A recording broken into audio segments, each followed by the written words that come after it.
নমস্কার বন্ধুরা, টিনার চ্যানেলে আপনাদের সবাইকে স্বাগত। আশা করি আপনারা সবাই খুব ভালো আছেন। আমি আজকে আপনাদের জন্য নিয়ে এসেছি দারুণ মজার, দারুণ টেস্টি কাঁচা আমের চাটনি, যেটা গরমের দিনে আমরা সবাই বাড়িতে বানিয়ে থাকি। এটার টেস্ট দারুণ হয়, দারুণ মজাদার রেসিপি এটা। টক ঝাল মিষ্টি আমের চাটনি, যেটা বাচ্চারা খেতে খুবই পছন্দ করে। এরকম গরমের দিনে বাঙালির শেষ পাতে যদি এরকম চাটনি থাকে তাহলে দারুণ জমে যায়। তাহলে রেসিপিটা শুরু করি। আমি এখানে 5টা কাঁচা আম ধুয়ে পরিষ্কার করে নিয়েছি। এখানে 600 গ্রাম আম আছে। আমগুলোকে আমি স্লাইস করে কেটে নিচ্ছি। এখন পাতলা করে লম্বা লম্বা করে কেটে নেব। আমের সিডসগুলো ফেলে দেব। সিডসগুলো বাদ দিয়ে প্রত্যেকটা আমগুলো স্লাইস করে লম্বা লম্বা করে কেটে নেব। আমি 5টা আমের সিডস বাদ দিয়ে বাকিগুলো লম্বা করে কেটে নিয়েছি। এখন গ্যাসে কড়াই বসিয়েছি। কড়াই গরম হয়ে গেলে 2 টেবিল চামচ তেল দিয়ে দিচ্ছি। তেল গরম হয়ে গেলে আমি একে একে ফোড়নগুলো তেলের মধ্যে দিয়ে দেব। সবার প্রথমে দিচ্ছি 1 চামচ গোটা জিরে, হাফ চামচ কালো সর্ষে, হাফ চামচ কালো জিরে, হাফ চামচ মেথি দানা। আমি এখানে 2 চামচ মৌরি দিচ্ছি। আপনারা না চাইলে 1 চামচও দিতে পারেন। হাফ চামচ জোয়ান, আর আমি দিচ্ছি হাফ টিস্পুন হিং। এই সব কিছু খুব ভালো করে মিশিয়ে নিচ্ছি। সব কিছু খুব ভালো করে মিশিয়ে নেওয়া হয়ে গেছে। এখন কেটে রাখা আমগুলো এর মধ্যে দিয়ে দিচ্ছি। আমের সাথে এই সব ফোড়নগুলো খুব ভালো করে মিশিয়ে নিচ্ছি।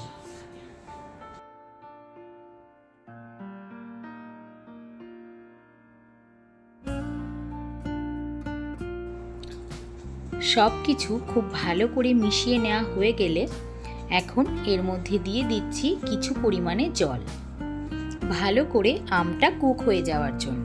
আমি এখানে 1 কাপ জল দিয়েছি। এখন এর মধ্যে কিছু শুকনো গুঁড়ো মশলা অ্যাড করে দিচ্ছি। 1 টিস্পুন লাল লঙ্কার গুঁড়ো আর 1 টিস্পুন গোটা গরম মশলার গুঁড়ো। লাল লঙ্কার গুঁড়ো দেওয়ার জন্য এর কালারটা ভালো আসবে আর টেস্টটা হালকা ঝাল হবে, খেতে ভালো লাগবে। সব কিছু ভালো করে মিশিয়ে নিয়ে গ্যাসের ফ্লেম লো টু মিডিয়ামে রেখে এটা আমি কভার করে দিচ্ছি 2 থেকে 3 মিনিটের জন্য, যতক্ষণ না এটা ফুটে ওঠে। দেখুন বন্ধুরা, এটা ফুটে উঠেছে। এখন কভারটাকে ওপেন করে নিচ্ছি। এখন এর মধ্যে খুব সামান্য পরিমাণে নুন দিয়ে দিচ্ছি, কারণ এরপরে আমি ব্ল্যাক সল্ট বা চাট মশলা অ্যাড করব, তাই নুনটা খুবই অল্প দিতে হবে। এখন এর মধ্যে দিয়ে দিচ্ছি কিছু পরিমাণে গুড়।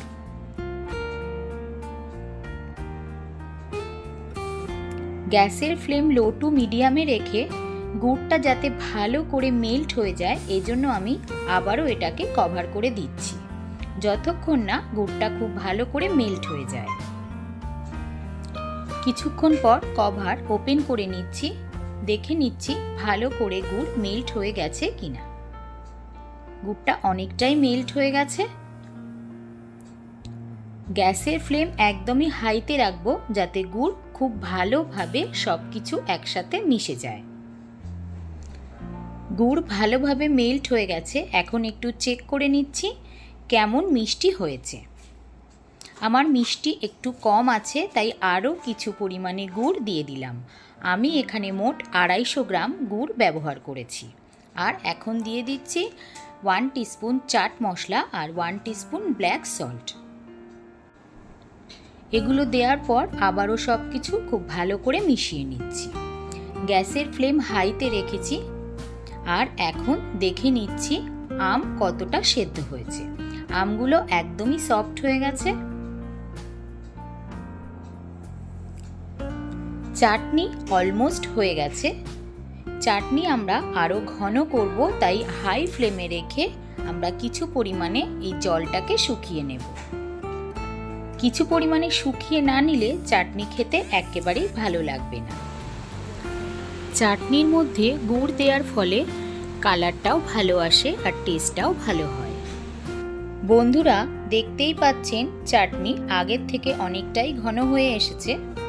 আমরা আরও কিছুটা ঘন করে নেব। বন্ধুরা, আমি এতে একটু বেশি মিষ্টি দিয়েছি। আমি একটু বেশি মিষ্টি পছন্দ করি। আপনারা আপনাদের মিষ্টির পরিমাণ বুঝে কম বেশি করে নিতে পারেন। তো বন্ধুরা, দেখতেই পাচ্ছেন চাটনিটা অনেকটাই ঘন হয়ে গেছে। চাটনিটা আমার একেবারে রেডি হয়ে গেছে। খুব সহজেই তৈরি হয়ে গেল টক ঝাল মিষ্টি দারুণ মজার দারুণ টেস্টি রেসিপি কাঁচা আমের চাটনি। আমি এর কনসিস্টেন্সি দেখিয়ে দিচ্ছি যে কতখানি। দেখুন বন্ধুরা, দেখতে কি লোভনীয় হয়েছে আর টেস্টটাও কিন্তু দারুণ হয়। এখন গ্যাসের ফ্লেম অফ করে দিয়ে কিছুক্ষণ বাইরে রেখে তারপর 1 থেকে 1.5 ঘন্টার মতো এটা ফ্রিজে রেখে দেব। তারপর ঠান্ডা ঠান্ডা বার করে সার্ভ করব। এটা ঠান্ডা খেতেই ভালো লাগে। আপনারা চাইলে এটা বাচ্চাদের স্কুল টিফিনেও দিতে পারেন। এটা পরোটার সাথে খেতেও খুবই টেস্টি লাগবে।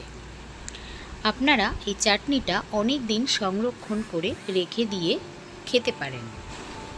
রেসিপিটা যদি ভালো লাগে তাহলে প্লিজ আপনারা বাড়িতে একবার অবশ্যই এটা বানিয়ে দেখতে পারেন। আর কেমন লাগলো আমাকে জানাতে একেবারেই ভুলবেন না। ভিডিওটা যদি ভালো লাগে তাহলে প্লিজ একটা লাইক দেওয়ার অনুরোধ রইল। আর আমার চ্যানেল যদি এখনও সাবস্ক্রাইব না করে থাকেন তাহলে প্লিজ আমার চ্যানেলটি সাবস্ক্রাইব করে নেওয়ার অনুরোধ রইল। পাশে থাকা বেল আইকনটি প্রেস করে নেবেন, তো যখনই আমি কোনো নতুন রেসিপি আপলোড করব তার নোটিফিকেশান আপনি পেয়ে যাবেন। আর আপনি যদি ভিডিওটা ফেসবুক থেকে দেখেন তাহলে প্লিজ আমার ফেসবুক পেজটি ফলো করে নেওয়ার অনুরোধ রইল।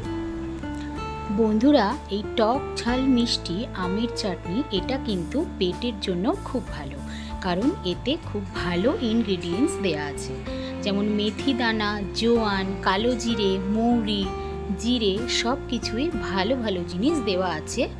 তো হজমও খুব ভালো হবে। আজ এখানেই শেষ করছি। আবারও দেখা হচ্ছে নতুন কোনো রেসিপির সাথে। ভালো থাকবেন, সুস্থ থাকবেন। ধন্যবাদ।